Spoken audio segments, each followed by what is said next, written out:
ada dalam hatiku, menemani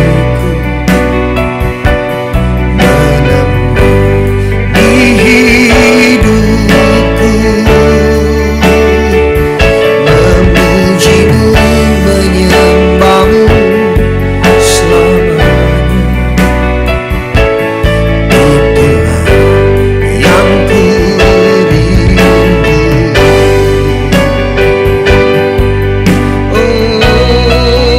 Oh, kau selalu ada dalam hatiku, menemani hidupku, memujimu, menyembahmu selamanya. Itulah yang ku rindu. Itulah yang ku rindu. Itulah yang ku rindu. Berikan tepuk tangan bagi kemuliaan nama Tuhan Yesus. Sebab inilah kerinduan kami, untuk selalu ada di dekatmu, menikmati cinta dan kasih-Mu Tuhan. Pujian hormat hanya bagi-Mu. Mari saya persilahkan Pastor Deborah. Tahukah saudara kenapa Tuhan memilih Yusuf dan Maria untuk menjadi orang tua Yesus? Untuk Maria tentu banyak orang yang berkata bahwa karena Maria masih perawan. Ya, tentu saja keperawanan atau bagaimana Maria menjaga kekudusan adalah salah satu alasan kenapa Tuhan memilih Maria. Tetapi kalau alasan Tuhan memilih Maria hanya karena dia perawan, di zaman itu sangat mudah mencari seorang gadis yang masih perawan. Karena di zaman itu orang yang berbuat zina pasti sudah mati karena dirajam dengan batu. Jadi keperawanan bukanlah alasan satu-satunya kenapa Tuhan memilih Maria. Demikian juga Tuhan memilih Yusuf karena dia juga adalah seseorang yang bisa menjaga kekudusannya. Jadi Maria dan Yusuf sama-sama menjaga kekudusannya. Tetapi yang kedua, kenapa Tuhan memilih Maria dan Yusuf? Tentu saja karena mereka berdua adalah orang yang takut akan Tuhan. Mereka orang-orang yang cinta Tuhan. Terbukti pada waktu Maria mendapatkan pernyataan dari malaikat Tuhan bahwa dia akan mengandung dari Roh Kudus, dia mentaatinya walaupun resikonya sangat besar. Dia bisa dirajam dengan batu karena dia belum menikah. Karena dia takut akan Tuhan, maka dia taat. Karena buah dari orang yang takut akan Tuhan adalah taat. Kita tidak bisa berkata bahwa kita adalah orang yang takut akan Tuhan, tetapi berani untuk tidak mentaati Tuhan. Itu namanya tidak takut akan Tuhan. Demikian juga dengan Yusuf. Yusuf juga seseorang yang takut akan Tuhan. Itu sebabnya pada waktu dia tahu bahwa Maria sudah mengandung dan dia ingin meninggalkan Maria, tetapi pada waktu malaikat Tuhan memberikan pernyataan bahwa dia harus menikahi Maria, dia taat, dia tidak menolak apa yang Tuhan perintahkan. Tetapi ada alasan yang ketiga yang sangat penting kenapa Tuhan memilih mereka berdua, yaitu karena Yusuf dan Maria bisa menjaga mulutnya. Kenapa bisa menjaga mulut adalah hal yang penting? Karena saudara harus tahu, di dunia ini selalu terjadi peperangan rohani antara kerajaan Allah dan kerajaan iblis. Iblis selalu ingin menggagalkan rencana Tuhan atas dunia ini. Kenapa? Supaya manusia menjadi kecewa kepada Tuhan dan tidak mempercayainya. Itu sebabnya ada banyak hal yang harus disembunyikan karena iblis tidak maha tahu. Iblis baru tahu kalau segala sesuatu sudah dinyatakan. Kalau kita pelajari, kalau ada peperangan antar bangsa atau peperangan politik yang ada di dunia ini, antara kubu yang satu dan kubu yang lainnya akan menyembunyikan planning-planning mereka supaya kubu lawan tidak mengetahui apa yang menjadi rencana mereka. Demikian juga dengan Tuhan. Saudara bisa mendengarkan khotbah saya tentang 15 hal yang iblis tidak bisa lakukan. Di situ kita belajar tentang iblis banyak tahu tetapi iblis tidak maha tahu. Itu sebabnya ada banyak hal yang Tuhan harus rahasiakan sebelum waktu yang ditetapkan untuk dibuka. Yusuf dan Maria tidak bocor mulut. Mereka adalah orang-orang yang bisa merahasiakan sesuatu. Sebelum saya melanjutkan, kenapa bisa menjaga mulut adalah salah satu bagian yang terpenting kenapa Tuhan memilih Maria dan Yusuf. Mari kita buktikan dulu bahwa Maria memang orang yang bisa menjaga mulutnya. Di dalam kitab Lukas 2 ayat 1 sampai 19, di situ diceritakan tentang bagaimana gembala-gembala ditemui oleh seorang malaikat. Dan malaikat itu berkata kepada gembala-gembala ini bahwa hari ini telah lahir bagimu juru selamat, yaitu Kristus Tuhan di kota Daud. Jadi malaikat itu menyatakan bahwa hari itu ada seorang bayi yang lahir. Dia itu bukan bayi biasa, karena bayi ini adalah seorang raja, juru selamat, dan dia adalah Tuhan. Dan malaikat itu memberikan ciri-cirinya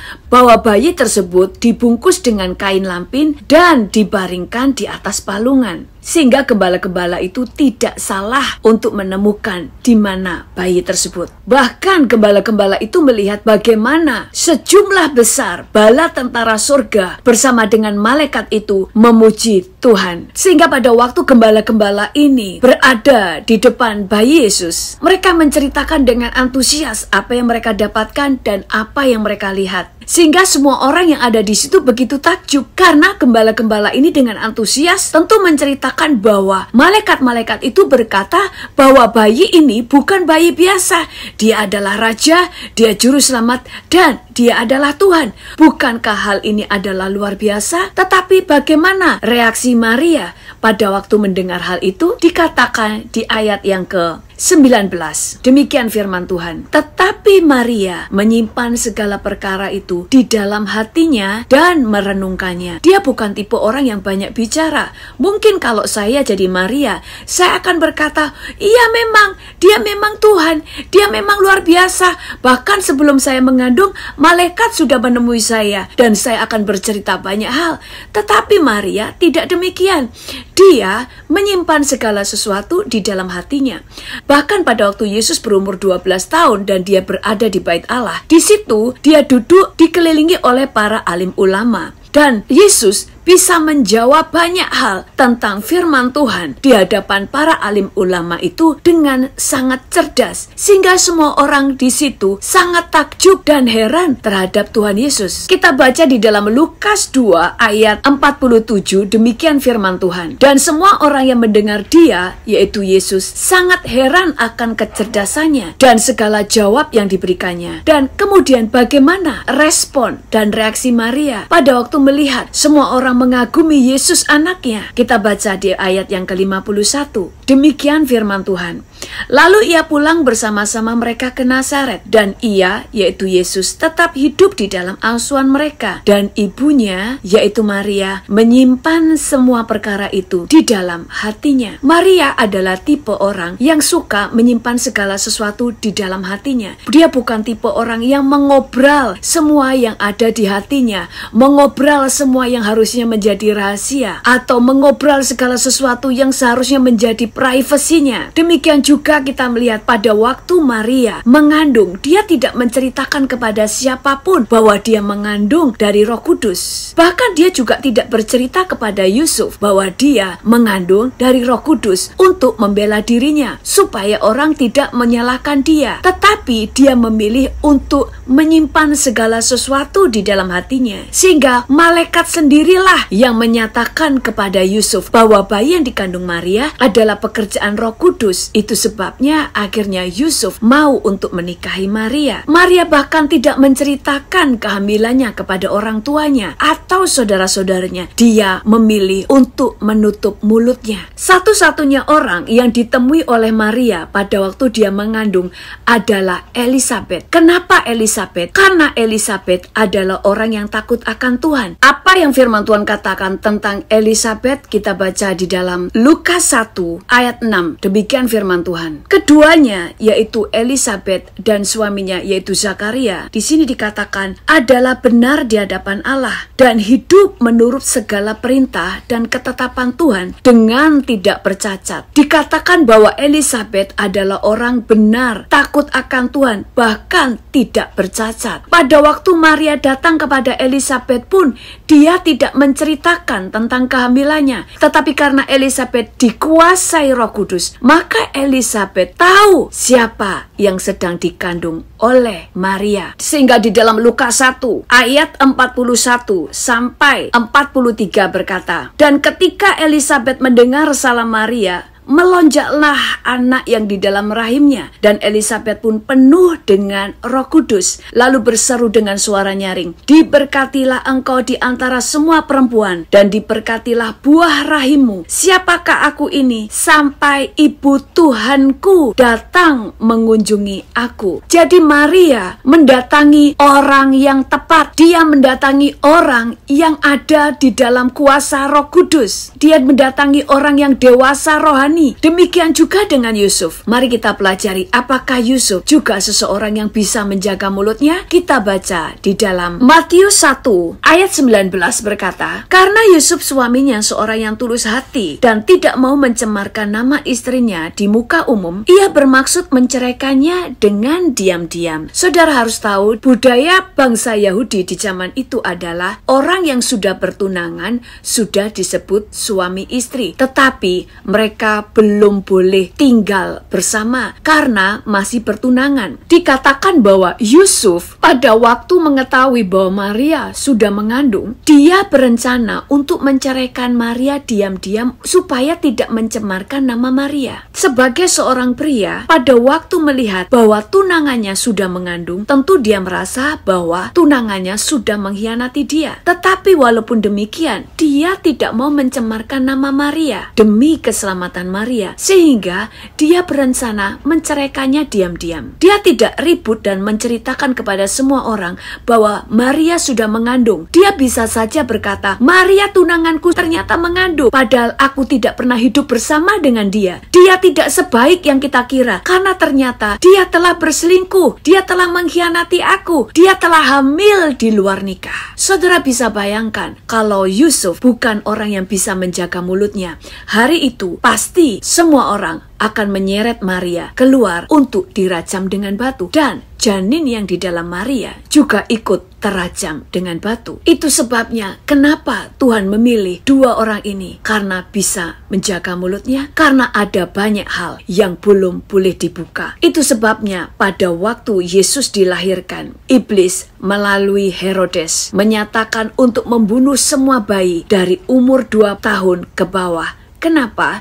Iblis tahu hari itu seorang Mesias telah lahir, tetapi iblis tidak pernah tahu di manakah Mesias itu dilahirkan, siapakah orang tuanya, supaya iblis bisa membunuhnya. Iblis tidak pernah mengetahuinya. Tetapi saudara bisa bayangkan, kalau Maria dan Yusuf adalah orang yang bocor mulut, sehingga seluruh orang tahu bahwa Maria mengandung dari Roh Kudus. Dan pada waktu iblis tahu, maka saat itu juga dia akan berusaha membunuh Maria dan janinnya. Jadi kita belajar di sini, kalau saudara mengerti peperangan rohani, ada banyak hal yang harus dirahasiakan, ada banyak hal yang belum boleh disingkapkan. Itu sebabnya firman Tuhan juga berkata, kemuliaan Allah adalah merahasiakan sesuatu, dan kemuliaan Raja adalah menyelidiki segala sesuatu. Demikian juga iblis tidak pernah tahu bahwa kalau Yesus dibunuh di atas kayu salib, justru kematian Yesus akan membuat kuasa iblis dikalahkan dan kuasa maut dipatahkan. Kalau dia tahu, tentu iblis tidak akan pernah mau untuk membunuh Yesus di kayu salib. Tetapi kenapa iblis tidak tahu? Karena Yesus selama pelayanannya tidak pernah dengan gamblang mengungkapkan dengan berkata, kalau aku dibunuh di atas kayu salib, maka kuasa iblis akan dikalahkan, kuasa maut akan dipatahkan, maka akan terjadi keselamatan atas bangsa-bangsa. Tidak, karena Yesus selalu berbicara di dalam perumpamaan. Bahkan saat itu murid-murid Yesus pun tidak ada yang tahu apa yang Yesus katakan. Jadi kita belajar di sini ada banyak hal yang belum boleh disingkapkan. Ada banyak hal yang harus dirahasiakan. Buktinya adalah pada waktu Tuhan menceritakan segala sesuatu yang akan terjadi di akhir zaman, Tuhan membuka semuanya kepada Daniel. Tetapi kepada Daniel, Tuhan berkata bahwa semua yang dia lihat harus dia simpan dan dimeteraikan. Kenapa? Karena belum waktunya untuk dibuka. Sekali lagi, kenapa ada hal-hal yang belum boleh dibuka? Karena peperangan rohani. Ada banyak hal yang iblis tidak boleh tahu sebelum waktunya. Iblis tidak bisa menggagalkan Tuhan, tetapi iblis bisa menggagalkan semuanya melalui manusia itu sendiri. Kita baca di dalam kitab Daniel 12 ayat 4 berkata, "Tetapi engkau Daniel, sembunyikanlah segala firman itu dan meteraikanlah kitab itu sampai pada akhir zaman. Banyak orang akan menyelidikinya dan pengetahuan akan bertambah." Itu sebabnya ada banyak hal masih harus dirahasiakan dan ada banyak hal yang boleh disingkapkan. Kita melihat apa yang terjadi dalam kehidupan Simson. Hal-hal yang seharusnya menjadi rahasia, dia ungkapkan kepada Delila. Sehingga apa yang terjadi pada waktu dia membongkar apa yang seharusnya disimpan, detik itu juga iblis mengetahui rahasia kekuatan Simson. Sehingga iblis memotong rambutnya, membutakan matanya, dan menjadikannya dia tawanan dan menjadi bahan tertawaan di hadapan umum. Karena Simson tidak menjaga apa yang seharusnya menjadi rahasia. Jadi saudara belajar di sini, ada banyak hal yang dalam hidup kita tidak semuanya dibongkar. Ada banyak kesaksian bagaimana ibu-ibu yang bangga karena anak-anak mereka mendapatkan nubuatan bahwa Tuhan akan memakai anak mereka dengan dahsyat. Ibu ini karena bangga menceritakan kepada banyak orang sebelum waktunya. Sehingga pada waktu iblis mendengar, maka iblis menyerang anak itu. Sehingga seringkali anak-anak yang akan dipakai Tuhan dengan dahsyat, mereka semuanya jatuh di dalam bagai-bagai ikatan dosa. Mereka terikat dengan drug, mereka diserang dengan sakit penyakit, mereka beberapa kali mengalami kecelakaan. Karena iblis berusaha untuk membunuh mereka. Karena mereka tahu bahwa anak ini adalah calon-calon yang akan menunggang balikan kerajaan iblis. Sehingga iblis berusaha membunuh mereka. Apa yang saya maksudkan bahwa kita tidak boleh menceritakan segala sesuatu sebelum waktunya adalah kita bisa menceritakan pada waktu anak kita sudah siap. Anak kita sudah mengerti panggilannya dan mereka sudah benar-benar sedang mengejar panggilannya. Berarti anak-anak itu sudah mengerti siapa mereka, sehingga mereka sudah bisa berdiri dengan imannya. Sehingga pada waktu iblis menyerang mereka, anak-anak kita sudah tahu bagaimana menjaga hidupnya dari serangan iblis. Ada banyak hal kehidupan orang percaya berantakan karena dia terlalu banyak mengobral apa yang seharusnya menjadi rahasia di dalam hidupnya. Ada firman Tuhan yang berkata bahwa hendaklah engkau saling mengaku dosamu dan saling mendoakan supaya kamu sembuh. Benar, tetapi saudara harus tahu, tidak kepada semua orang saudara menceritakan pergumulan dosa saudara, karena bisa menjadi bumerang. Karena firman ini berkata, hendaklah engkau saling mengaku dosamu dan saling mendoakan. Jadi, saudara harus menceritakan pergumulanmu pada waktu saudara masih terikat dengan dosa, dengan orang-orang yang bisa mendoakan saudara. Bukan hanya menceritakan kepada semua orang yang belum tentu mereka dewasa. Sehingga pada waktu saudara menceritakan kepada mereka, justru iblis akan memakai mereka semuanya untuk mencemooh saudara, untuk menjelekan saudara, untuk mentertawakan saudara. Bahkan iblis bisa memakai orang-orang yang tidak dewasa untuk memberikan saran-saran yang salah kepada saudara. Tetapi kita belajar dari Maria. Dia datang kepada orang yang tepat, yaitu orang yang dewasa rohani. Kecuali saudara sudah menang di dalam dosa saudara, baru saudara bisa menceritakan kepada banyak orang. Karena saudara sudah menang, supaya banyak orang yang diberkati dan belajar dari dari hidup saudara, bagaimana keluar dari ikatan dosa. Tetapi selama saudara masih jatuh bangun di dalam dosa, terbukalah hanya kepada orang yang dewasa, yang bisa melayani saudara, memberikan pelayanan pelepasan, dan bisa menolong saudara keluar dari ikatan saudara. Amsal 18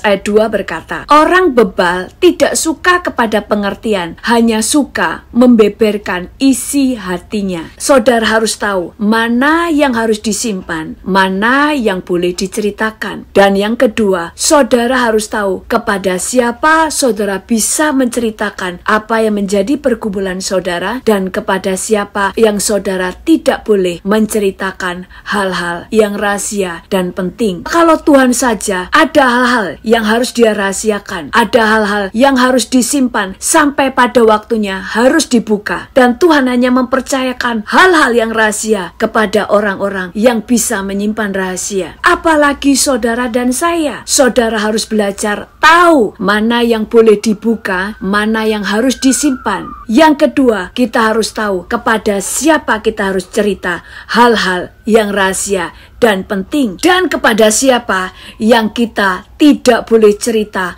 hal-hal yang penting. Tuhan Yesus memberkati. Yesus, Kaulah juru selamatku, kuakui Kau Tuhan bagiku, Kau terang bagi saat gelapku, Kau pintu bagi setiap jalan. Yesus, Kaulah juru selamatku, kuakui Kau Tuhan bagiku, Kau terang bagi saat gelapku, Kau pintu bagi setiap jalan. Firman jadi manusia, diam di antara kita. Ada hidup terang bagi manusia, Engkau datang bagi kepunyaan. Sekali lagi katakan firman. Firman jadi manusia, diam di antara kita. Ada hidup terang bagi manusia, Engkau datang bagi kepunyaan. Yesus, Kaulah juru selamatku, kuakui Kau Tuhan bagiku, Kau terang bagi saat gelapku, Kau pintu bagi setiap jalan. Yesus, Kaulah juru selamatku, kuakui Kau Tuhan bagiku, Kau terang bagi saat gelapku, Kau pintu bagi setiap jalan. Yesus, Kaulah juru selamatku, kuakui Kau Tuhan bagiku, Kau terang bagi saat gelapku, Kau pintu bagi setiap jalan.